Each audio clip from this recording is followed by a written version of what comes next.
¿Dónde está Dios cuando hay dolor y dificultades, enfermedades, problemas económicos, muerte de un ser querido?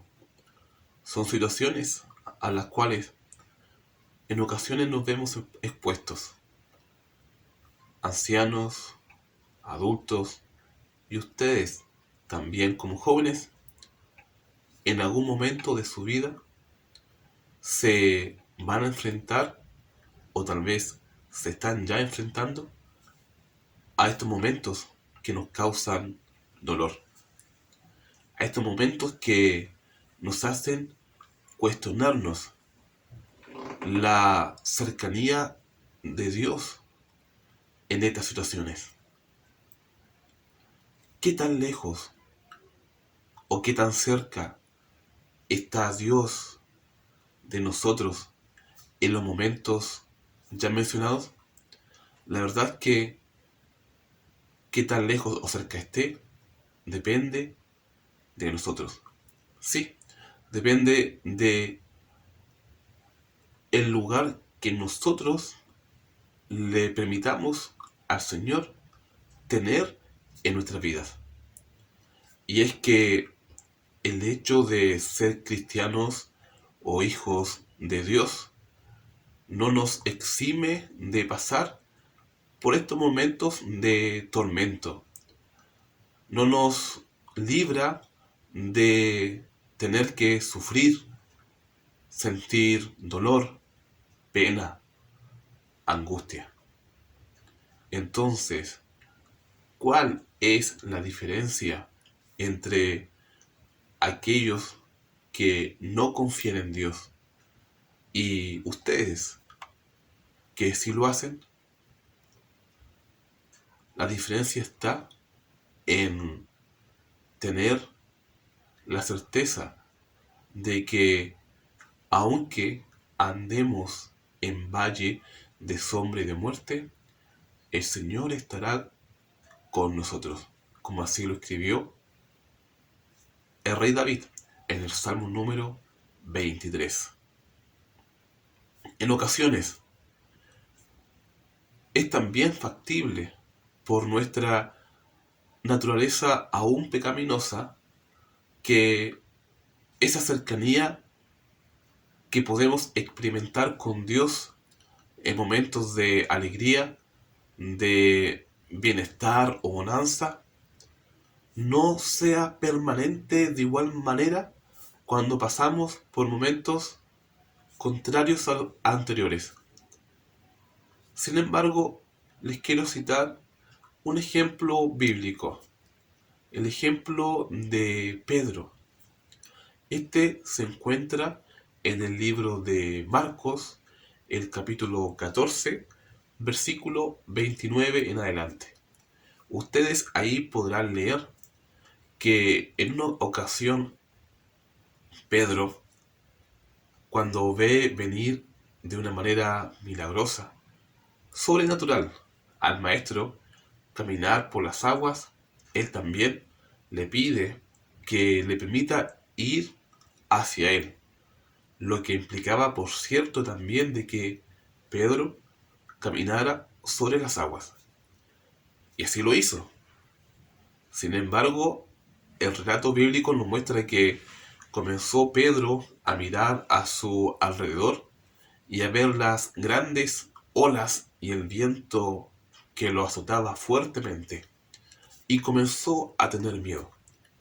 Y en ese instante, cuando el miedo lo invadió, sucedió lo inevitable.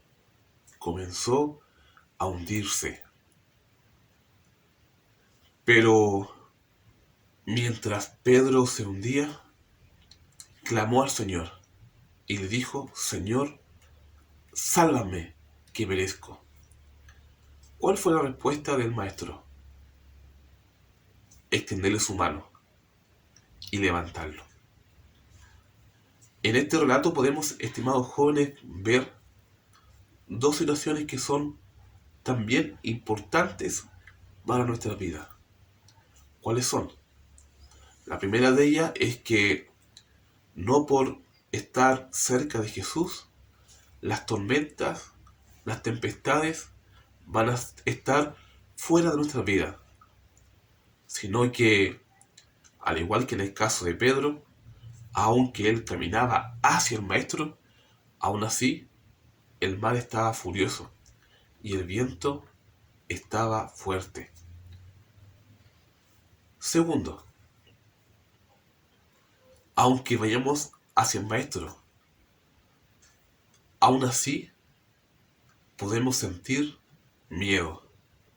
Recordemos que Pedro, cuando sabe que es el Maestro que venía hacia él sobre las aguas, le pide ir hacia él. Sin duda alguna, una muestra de fe en el Señor.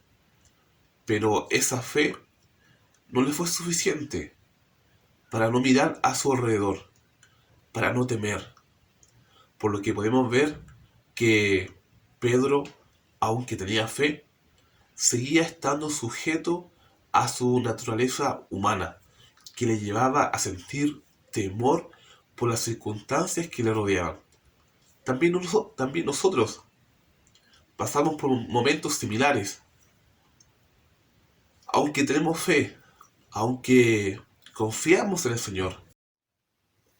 Sin embargo, y a pesar de todo lo anterior, Jesús nos dice en Juan 16, versículo 33, estas cosas os he hablado para que en mí tengáis paz. En el mundo tendréis aflicción, pero confiad, yo he vencido al mundo.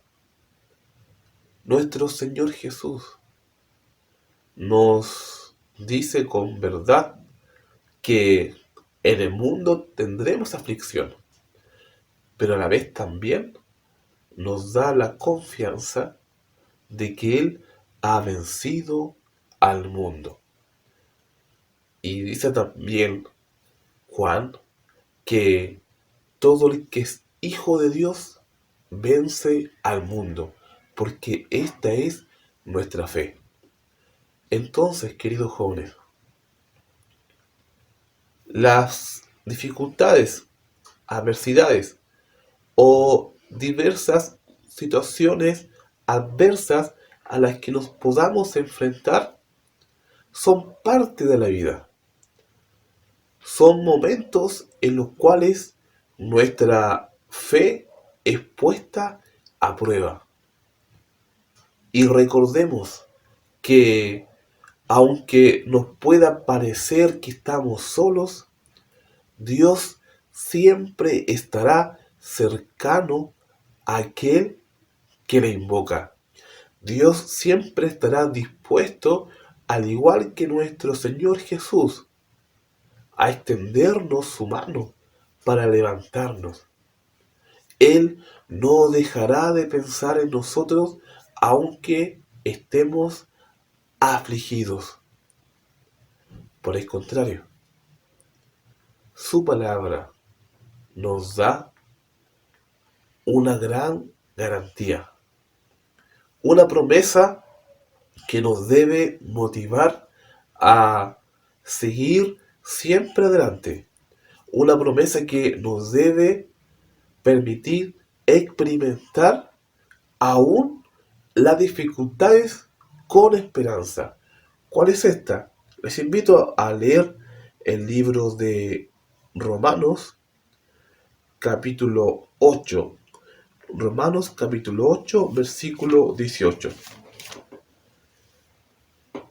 Pues tengo por cierto que las aflicciones del tiempo presente no son comparables con la gloria venidera que en nosotros ha de manifestarse. Esto lo dice el apóstol Pablo, un hombre que fue ejemplar en su servicio al Señor, un hombre que estuvo dispuesto a cambiar toda su vida para cumplir con la misión, el llamado que Jesús le hizo, pero que a pesar de lo anterior, aún así vivió situaciones muy adversas en su vida. Fue azotado, fue encarcelado, sufrió naufragios, vivió, como él también lo dice, gran parte de su vida con una enfermedad en su cuerpo. Tal vez durante toda su vida sufrió más de lo que nosotros podamos sufrir. Pero él dice, tiene claro que lo que en esta vida podamos sufrir, que las aflicciones del tiempo presente no se comparan en nada con qué cosa, con la gloria venidera que en nosotros ha de manifestarse. Imagine entonces lo siguiente, que lo que hoy usted pueda sufrir, la tristeza que podamos experimentar en nuestras vidas, por muy grandes que nos parezcan, por muy grande que parezca la dificultad o el problema que nos aqueja, aún así no se compara con lo que hemos de recibir cuando el Señor se manifieste. ¿Por qué? Porque Dios siempre está cercano. Porque Dios en las pruebas, en las dificultades, en las aflicciones del tiempo presente, lo que hace es preparar nuestra vida, preparar nuestro espíritu para ser mejores hijos de Él, para capacitarnos, para poder llegar a ser parte de su reino. Sigamos fieles al Señor, procuremos cada día vivir conforme a su voluntad y no permitamos que las aflicciones, que los problemas nos aparten de Él. Por el contrario, aún en medio de la dificultad, siempre busquemos a nuestro Creador, porque Él, sin duda alguna, estará pronto a ayudarte. Que el Señor te bendiga.